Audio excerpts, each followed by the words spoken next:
If a little green is good, more is even better. Now, back to Green is Good with John Shigarian and Mike Brady.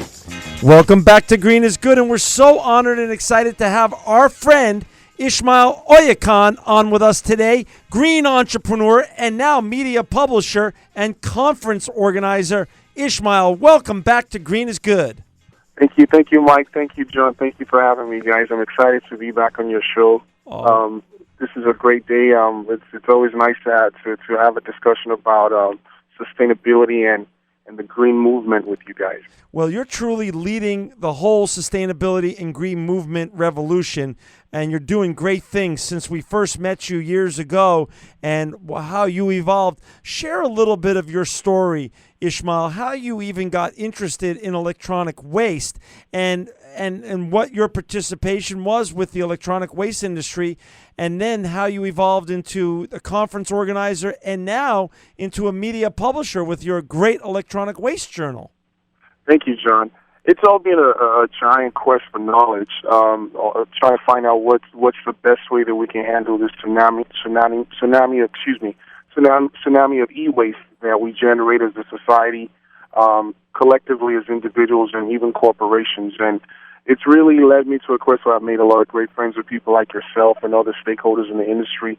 But truthfully, it all started out when I used to, with a job I had selling cell phone service with Nextel Communications, and I would sell service to new clients, and they would ask me to take their old phones, and I was stuck with these things, and I did a lot of research to try to find out what the value was, and I've been amazed ever since at the amount of opportunity, and at the same time, the crisis with e-waste. And there's an industry after that right now. It's called the e-waste management industry. And, we've evolved into creating a network and a learning platform with the conference, and now we just started the magazine to continue growing that platform so people can learn, just like I want to, about this industry. Got it. And so you started the conference platform. This is your third year coming up. Before we get to that, though, you recently, in March, released your first edition of your electronic waste journal, and there's going to be many more. How did you start that? Why did you start now that new media platform also? Yeah, that's a good choice. That's a good question. We're going on our third year of the conference, and the conference has enjoyed tremendous success. We've had several thousand people now attend the conference. At least by the time we have the third one, it will be several thousand people. We've had a lot of people attend the conference that left with positive feedback and felt that they increased their network and also learned more about e-waste management. The feedback is amazing. People tell us they sold equipment at the conference, they met such and such at the conference, and that's why we do it. But the truth is a lot of people can't physically make the conference or any event. So I felt that it was important to create a resource that will connect the recyclers with the people that are looking for recyclers, and at the same time teach people about the success stories and the how not to do it scenarios in this industry, and create a platform where everyone in the industry could be involved in terms of a marketing resource for their businesses, and creating profiles of people in the industry so people could see how the best electronic recyclers do business. And who's particularly your readers here? Is it just recyclers, or is it all the stakeholders in the electronic waste recycling industry? Like you said, the electronic waste recycling industry, because it really is an industry, and the recyclers are just one component of this industry. This industry includes also resellers of electronics, manufacturers of electronics, policymakers. There are 25 states now that have some type of e-waste legislator, Utah being the latest one. Here in California, it's a very, very important discussion because we have about 700 companies that are funded by the SB20, SB50 program, which pretty much funds the electronic recycling industry here in California. So the truth is it's an industry that employs thousands of people.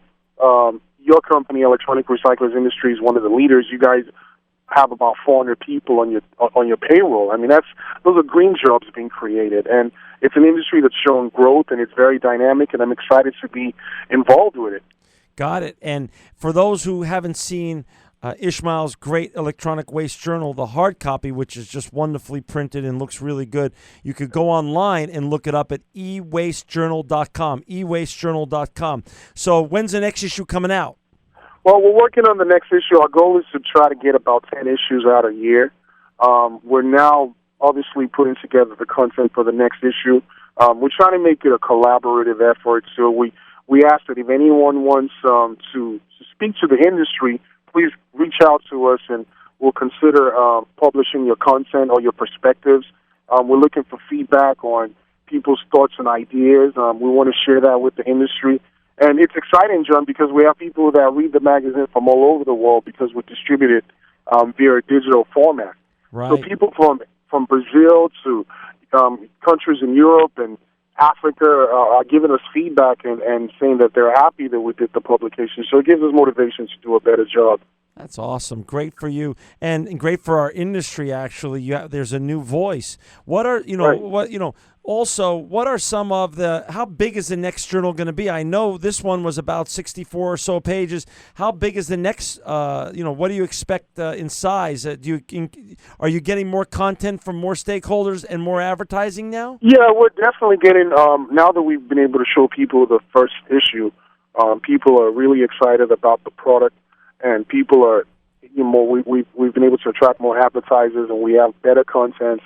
Let me say also more content, but it's a healthy balance between getting the right content in there. This is a very, very specific niche within the recycling industry as a whole. So it's also very important to cover news and events that occur in the industry, and they're always new developments. So getting content has really not been a problem.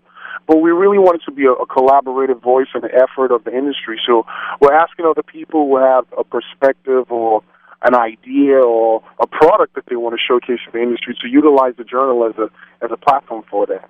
Got it. And so let's switch now from the journal, which is just wonderful and great job. What now is what's ahead for the e-waste industry? What are some of the challenges and also some of the great opportunities that you see? And because you've got your ear to the ground now, you know so many of the recyclers, know so many of the stakeholders and the smelters around the world. What's going on? Yeah, well, you're right. I mean, the reality is that there are a lot of opportunities, and the key thing right now is the certification issue. Electronic recyclers are to adhere to two standards. One is the e-Steward standard developed by the Basel Action Network, and you can learn more about that by looking up ban.org. Or there's also the R2 standard that is a collaborative effort between the EPA and some other stakeholders, and the administrative body that monitors or houses that standard is r2solutions.org. So, I mean, these standards are great developments for the industry because they help weed out, the people that are doing good jobs in terms of adhering to the best environmental standards and worker safety issues. And so it's a great development. It shows growth in the industry. The commodities are also increasing in value. I mean, gold is relatively trading at all-time highs. And people need to know who to sell their commodities. I mean, we are in an urban mining industry, so you have to know your commodities. You have to know, what kind of yield you should be getting from the materials that you work so hard to collect as an electronic recycler. The manufacturers need to learn from the recyclers and learn what the recyclers are doing with the materials, because ultimately the extended producer responsibility lies with them. So there are a lot of people and a lot of stakeholders that make the e-waste management issue a very interesting one. We have a lot of topics we're discussing at the conference. The agenda is on the website, electronicrecyclingexpo.com.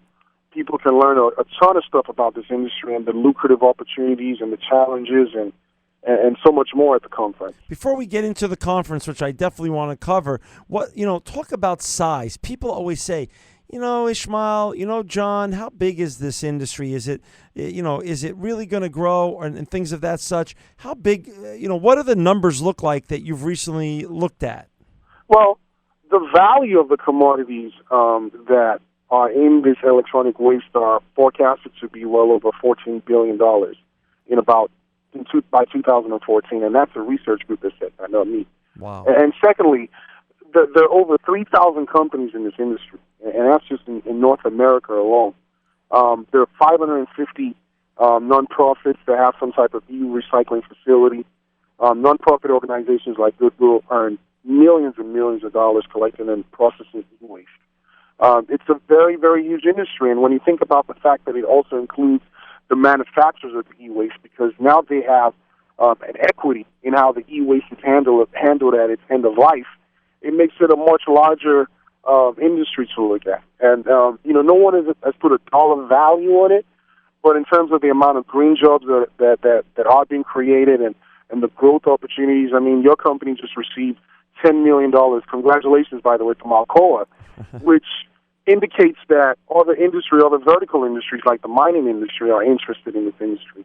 Arrow just invested in another company that they bought out, Converge and Integra. Right. And so there are a lot of venture capitalists and private equity firms that are making deals with e-waste management companies in the 8-digit range, because that shows that they have the foresight and have done the due diligence to believe in this industry. Correct. So let's talk about then the conference. So you're saying your conference, which is coming up, and what is the dates for your upcoming conference? Our conference will be held May 25th to the 27th. The 25th, we have some pre-conference workshops. The core of the conference itself is on the 26th and the 27th. So you can meet with electronic recyclers. You can meet with people in the industry. You can learn about the industry. We have a lot of private equity firms coming out there to do a lot of due diligence with the people they see on the trade floor, or on the exhibit hall, and that creates a chance for you to do some PR and meet with multiples of potential business partners at the same time.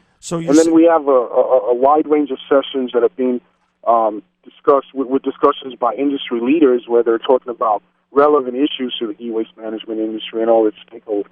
So you're saying this is not just for recyclers or for manufacturers. You're saying private equity people and money people from Wall Street will also be attending. Absolutely. The amount of registrations that we've received from private equity firms is outstanding. In fact, they use conferences like ours because they're so rare. It's such a rare opportunity to meet on the ground with the people that do the business, and not just one of them, several of them. Got it. So it's a chance to do informal interviews and network with people, and also ask questions that you might never get answers to. So where is your conference this year? Great question. It's going to be held in Las Vegas at the JW Marriott Resort and Spa, which is just a couple of miles away from the Strip. Gotcha. So it's the JW Marriott Resort and Spa, May 25th to 27th. So talk a little bit about how your conference has been so successful the last couple of years. Who are the type of speakers that potential attendees could come and see? Are they from just the United States or from around the world? And is this the sort of the centerpiece of where people can meet other people and hopefully get something done? That's the whole idea. We're trying to create a platform and a resource for people, not just here in America, but people from all over the world. Last year, we had about over 650 people attend the conference from over 17 countries. Wow. That shows the relevance of e-waste all over the world, because it is a global issue how e-waste is handled. Commodities are needed everywhere. I mean, that's why China is always in the forefront of any e-waste discussion, whether it's, how they're adapting to the best standards now, or how things were improperly done in some sections of China in the past. So the truth is, there are a lot of other companies that have a stake in how e-waste is managed. I was amazed to find out how lucrative the industry and how prevalent the industry is in Singapore. And the same situation goes in South America. When you think about it, the cell phones are used everywhere. That's just one type of e-waste that's being generated all over the world. The same goes with computers, medical equipment. I mean, there's so many vertical industries use electronics, obviously, and the amount of e-waste that's been generated is just something people are now starting to take a second look at. Well, Ishmael, just a few weeks ago, we had one of our guests astound us with a number on what memory from a computer, just the hard drive, what those go for on the open market on the continent of Africa. Right. So, and that's a good point, because part of recycling is reuse, and the industry includes several thousand companies that buy specific parts, whether it's memory, whether it's the LCD, the motherboards. There's so many companies that have specific niches within the e-waste industry. Some provide logistics to the industry, some provide insurance to the industry. So it becomes a meeting place. Our conference, that is, becomes a meeting place for people to actually, partner up with some of these people, and learn what kind of services they have to offer the industry as a whole. Ishmael, the first conference you had was in L.A., the second one in San Francisco. Why Vegas this time? Well, we're trying to steadily move out of California. I guess that's one point. And obviously, Las Vegas is a friendly place to meet with people. There are a lot of great conference facilities out there. And when we looked at all the options on the table, it just looked like the very most attractive option. And we've had a lot of feedback from past attendees who said that they would love to meet in Vegas, and we try to make that a reality with this third edition of the conference at Expo. So you were listening basically to your client base that was. Oh, we have to. We have to. Absolutely. There's an international airport in Vegas, obviously. Vegas, obviously, people just don't want to come to a conference. After the conference will be Memorial Day, and some people want to make a vacation out of it. And, it's also a great way for companies to have their employees show gratitude to their employees and have them, have some fun after the conference, I guess. Yeah, you're right. Vegas is something that a lot of people just said we would love to do a conference in Vegas, and we try to make it happen. Your conference is about 4 weeks away, and so the question is, first of all, if people want to go read more about your conference online, it's electronicsrecyclingexpo.com. Can you share how many people already have registered to date, and who some of these OEMs and larger enterprises are that are going to be there? Yeah, as of this interview, we've had over 500 attendees registered. Wow. We expect to have over 88 exhibits sold, which is pretty much the floor plan available to us. At the same time, it's a healthy mix. We have the recyclers, we have logistics companies, we have companies that provide insurance to the industry, software to the industry. There's so many aspects of e-waste management, people that provide the equipment. So we have a healthy mix of companies and associations that represent the different sectors of the industry. And at the same time, the OEMs that are attending include Cisco, Sprint, Nokia, to some that you probably have never heard of, but they have a stake in the industry. We have a lot of electronic recyclers from all over the world that have registered. We have attendees coming from Argentina, China, the UK, Mexico. So it's looking like an exciting event. It's in the making, and God knows what the numbers will be at the time of the event. But I hope that we can reach our personal target, which is to get over 800 attendees at this year's event. Ishmael, how many speakers typically speak at your events? About 45.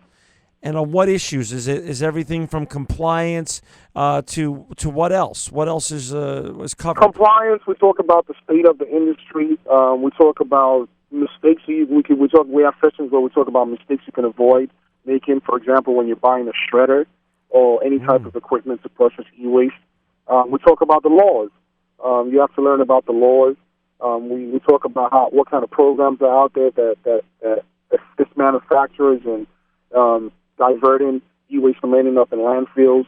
You hit it right on the nail when we said we talk about compliance and certification. We talk about the materials. We talk about so much more.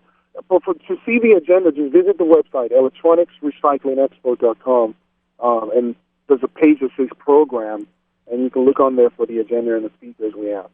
Ishmael, what other, now that you have a magazine that's going to be published 10 or so times a year and the conference, what's the next step for you in the evolution as a green entrepreneur? Well, I found myself in a position where we're consulting for a lot of the manufacturers on how to adapt e-waste back, the best e-waste management practices. That's becoming more of a bread and butter thing now. And, so a lot of opportunities are opening up for me personally and for other stakeholders in this industry. I've talked to people that sell all types of stuff. There's a company that is providing insurance specifically to this industry.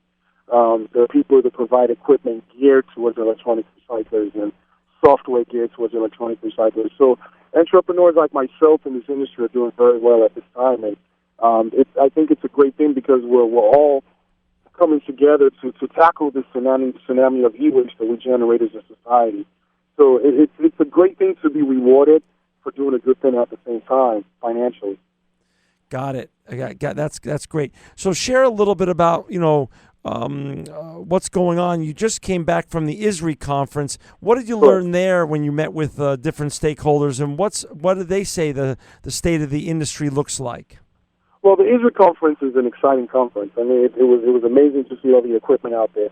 But I just felt that, that conference speaks to the recycling industry as a whole, which is a great platform and a great thing to do. Electronic recyclers have their specific needs, and they have their specific challenges. And unfortunately, there's really no advocate for that industry right now. And obviously things are being done to try to make that, not last forever. It's an industry that generates a lot of jobs, has its own interests, its own challenges, and it'll be a nice thing to have an electronics recycling association. I think that's something that I'm very interested in, and we talked to a lot of people that are also very interested in doing that. So that's something people should look out for. Something that represents the interests of the electronic recyclers, the manufacturers, gives them some sort of educational platform to learn about the best recycling practices. So it's not just a guessing game. When they bring business to ERI, they should know that ERI is an E-Steward certified company. ERI is complying with R2. ERI is an ISO certified company.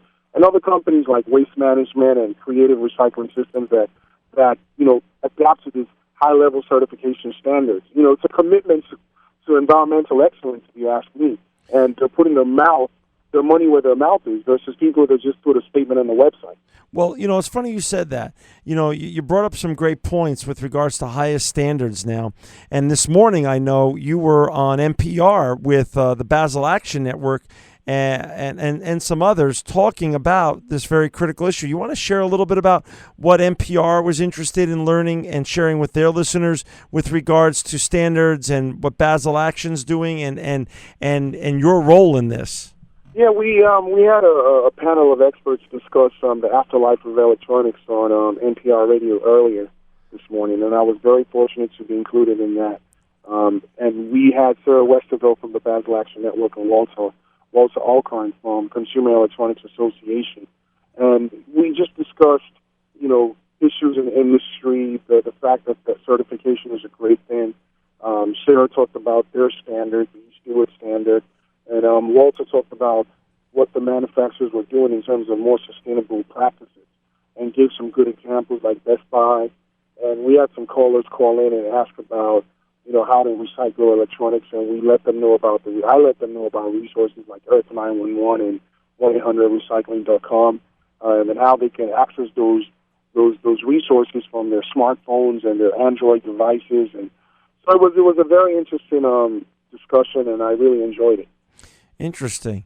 Well, we're down to the last 2 minutes, Ismail, and one of the reasons a lot of our listeners listen, and we've got listeners around the world. Well, we've got listeners in the UK and Shanghai and literally in South America, all across the world, because we track where our listeners are listening from. So a lot of them are young entrepreneurs that want to learn how to be the next Ismail. And number two, a lot of them want to know they have the same problem there. Should they be coming to your conference and reading your journal to learn how to become part of the solution in their countries? Why don't you share with our listeners a couple of pearls of wisdom on being a green entrepreneur? And then also, should people from Shanghai and the UK and Brazil and India be coming to your conference to learn best practices that they could bring back to their countries? I think you bring up a good point. In fact, we get a lot of students that come from schools all over the world that are telling us now that they're studying e-waste management, and it's unfortunate there's really no formal outlet to learn e-waste management. So a conference like this is really a tremendous opportunity to learn from the front line and the true stakeholders in the industry what's really going on. And it's to get involved in e-waste management, I'll predict will become more of a career choice once people realize the opportunities that are in this industry. There are a lot of young entrepreneurs that I've met that, do stuff like buy cell phones back from people and companies and do very well. Some have been able to attract a lot of investment capital to execute their business plans. And a lot of this stuff happens at a conference like this. You have an opportunity to meet with people in the industry. If you're looking for a recycler, it's a great way to assess them. And ask them questions and compare them to others at the same time. It's a great use of your time, and I think the networking value and the educational value are very, very important. And a lot of people are seeming to grasp that and take advantage of that. Well, Ismail, you're, again, just an amazing and wonderful friend and guest. And for all those out there that want to see Ismail's great electronic waste journal, you can look it up right now on your laptop, iPad, or desktop at www.ewastejournal.com. If you want to come to his conference and register, you should go to electronicsrecyclingexpo.com. Electronics, plural, recyclingexpo.com. Ismail Oyekan, you are a sustainability visionary and truly living proof that green is good. Thank you for having me, John. Thank you, Mike.